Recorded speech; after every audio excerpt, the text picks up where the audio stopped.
BPL card ರದ್ದಾದವರ ಮನೆಗೆ ಅಶೋಕ್ ಭೇಟಿಯನ್ನ ಕೊಟ್ಟಿದ್ರು. ಬೆಂಗಳೂರಿನ ಮಹಾಲಕ್ಷ್ಮಿ ಲೇಔಟ್ನಲ್ಲಿ ಅಶೋಕ್ ರೌಂಡ್ಸ್ ಹೊಡಿತಾ ಇದ್ದಾರೆ. ಇವತ್ತು ಕಾರ್ಡ್ ರದ್ದತಿಯಿಂದಾದ ಸಮಸ್ಯೆಗಳ ಬಗ್ಗೆ ಅಹವಾಲುಗಳನ್ನು ಸ್ವೀಕರಿಸ್ತಾ ಇದ್ದಾರೆ. ಅಶೋಕ್ಗೆ ಅಶ್ವತ್ಥನಾರಾಯಣ್ ಮತ್ತು ಗೋಪಾಲಯ್ಯ ಇವರೆಲ್ಲರೂ ಕೂಡ ಸಾಥ್ ನೀಡಿದ್ದಾರೆ.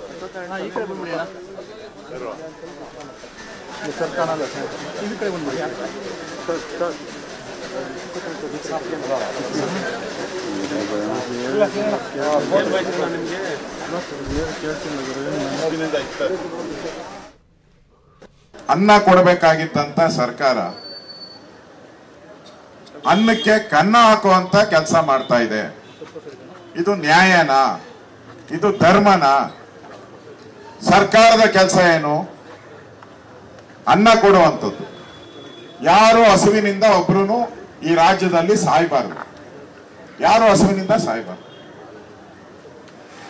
ಅದು ಸರ್ಕಾರದ ಮೂಲ ಉದ್ದೇಶ. ಇವ್ರ ರೇಷನ್ ಕಾರ್ಡ್ ಎಲ್ಲ ರದ್ದಾಗಿದೆ. ಇವ್ರ ರೇಷನ್ ಕಾರ್ಡ್ ಎಲ್ಲ ಯಾರು ಇಲ್ಲ. ಇವರು ತಗೊಳ್ಳಿ, ನೀವು ಎಲ್ಲ ಚೆಕ್ ಮಾಡಿ. ಇವ್ರು ಯಾರು ಬೇಕಾದ್ರೆ ಚೆಕ್ ಮಾಡಿ ಬೋಗಸ್. ಇವ್ರು ಯಾರಾದ್ರೂ ಸಾಹುಕಾರ ಇದಾರ? ಇವರು ಸಿರಿವಂತರಿದಾರ? ಸರ್ಕಾರಿ ನೌಕರರಿದಾರ? ಇವರು ಕಾರಲ್ಲಿ ಓಡಾಡ್ತಾರ? ಯಾರು ಇಲ್ಲ, ಎಲ್ಲ ಬಡವರು. ಈಗ ಒಬ್ರು ಹೇಳಿದ್ರು, ಇಲ್ಲಿ ಕೂತಿದ್ದಾರೆ, ಮಗು ಸಣ್ಣ ಮಗು, 2 ವರ್ಷದಿಂದ ಅಮ್ಮ ಗಾರ್ಮೆಂಟ್ ಕೆಲಸ ಹೋಗ್ತಾ ಇದ್ರು. ಕೆಲ್ಸಕ್ಕೆ ಹೋಗಕ್ಕಾಗ್ತಾ ಇಲ್ಲ, ಸಣ್ಣ ಮಗು ಇರೋದ್ರಿಂದ ಕೆಲ್ಸಕ್ಕೆ ಹೋಗಕ್ ಆಗ್ತಾ ಇಲ್ಲ. ನಾನು ಏನ್ ಮಾಡ್ಬೇಕು? ಈಗ ರೇಷನ್ ಕಾರ್ಡ್ ರದ್ದಾಗಿದೆ ಅಂತ ಹೇಳ್ತಾರೆ. ಇನ್ನೊಬ್ರು ಹ್ಯಾಂಡಿಕ್ಯಾಪ್ಟ್, ರಸ್ತೆ ಬದಿಯಲ್ಲಿ ಬೋಂಡಾ, ಸಾಯಂಕಾಲದೊತ್ತು ಬೋಂಡಾ ಹಾಕಿ ಮಾರ್ತಕ್ಕಂಥವ್ರು. ಅವ್ರು ಹ್ಯಾಂಡಿಕ್ಯಾಪ್ಟ್ ಆಗಿ ಬೆನ್ನೋ ಬಂದು ಅವರು ಕೆಲ್ಸಕ್ಕೆ ಹೋಗ್ತಾನೆ ಇಲ್ಲ.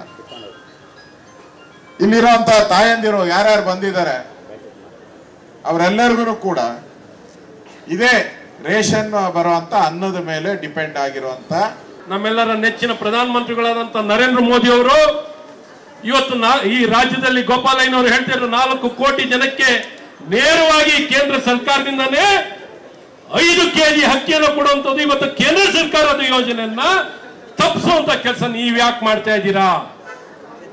ಇದು ಅನ್ಯಾಯ. 25% ಹೆಚ್ಚಿನ ಜನರ ರೇಷನ್ ಕಾರ್ಡ್ ಅನ್ನು ಹಿಂದೆ ಪಡಿಲಿಕ್ಕೆ ಕೊಟ್ಟಿದ್ದಾರೆ. ಇದನ್ನ ಸಂಪೂರ್ಣವಾಗಿ ಖಂಡಿಸ್ತೀವಿ. ಇವತ್ತು ಈ ಅನಾನುಕೂಲತೆ ಆಗ್ತಿದೆ. ಇವತ್ತು ಊಟಕ್ಕೂ ಸಂಪಾದನೆ ಮಾಡ್ತಿರುವಂತದ್ದು ಯಾವ ಊಟಕ್ಕೂ ಸಾಧ್ಯಿಲ್ಲ. ಆರೋಗ್ಯ ಸೇವೆ ಸಿಗಲ್ಲ, ಶಿಕ್ಷಣ ಸಿಗಲ್ಲ, ಮನೆ ಸಿಗಲ್ಲ, ಸಾರಿಗೆ ವ್ಯವಸ್ಥೆಗೂ ಎಲ್ಲ ದುಡ್ಡು ಕೊಟ್ರೆ ತಿಂಗಳು ಕೊನೆಯಲ್ಲಿ 6ಕ್ಕೂ ದುಡ್ಡಿರಲ್ಲ.